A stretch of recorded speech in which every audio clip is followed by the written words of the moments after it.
Yo, what's up? Panibagong mukha, panibagong video. Grabe, dilim. Naglalakad tayo papuntang gym. 6 na kanto lang naman nagmula rito kaya nilakad na lang natin. Sana walang tao sa gym. Kasi mga gantong oras, ang dami pa rin tao sa gym eh. Alas 9 na.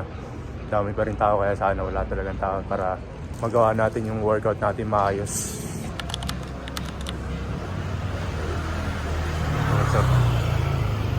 Dito na tayo sa loob. Sa gym. O yung mga tol, hindi lang yung tao rin sa gym.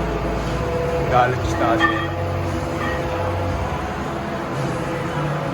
Ano program mo ngayon, pre?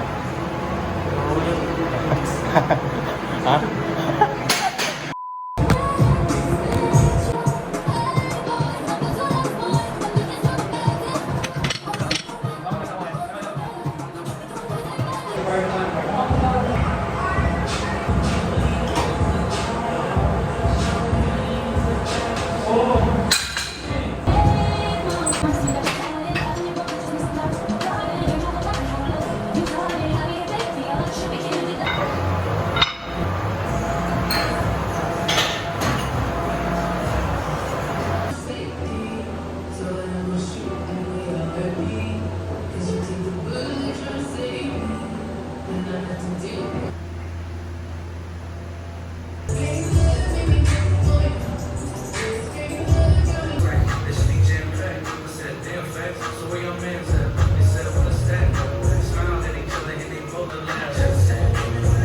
So yun guys, tapos na tayo.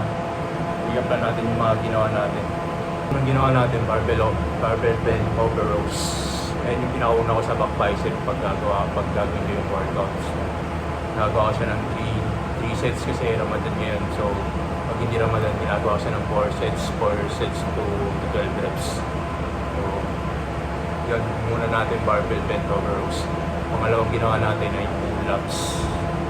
4 sets, 6 to 8 reps. Maganda siya sa let's pull down niya rito. Hindi natin yan para kasi may pull-ups dito. Tapos, pangatlo natin, deeper rows. Kaya tinatawag na deeper rows. Nagawa siya ng 3 sets to 12 reps. Dito yung bahat natin sa may, may baba ng traps itong sa may shoulder sa baba. Pag pinagawa mo sa so yun, 3 sets to 12 reps. Tapos, yung pang-apat na ginawa ko, close grip pull down, kaso nga lang, hindi ko na nag-videoan kasi wala tayong taga-video mo yun na yung cameraman yung nag-video sa atin kanina. So yun, apat na yun sa back biceps ko. So sa bicep naman, ito din tawag na barbell, seated barbell curls. So, nagawa natin siya ng 3 sets to 12 reps. Malawa, forearms, dumbbell.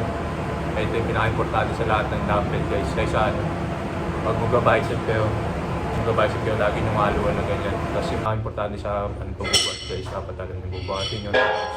Tama yung form na ginagawa nyo. Yun. Tapos, yun. Yung pagsasara na sila. Ano tayo rin kung may recommend nyo na workout or may mga tanong kayo. Comment nyo lang. Relax nyo lang guys. Peace.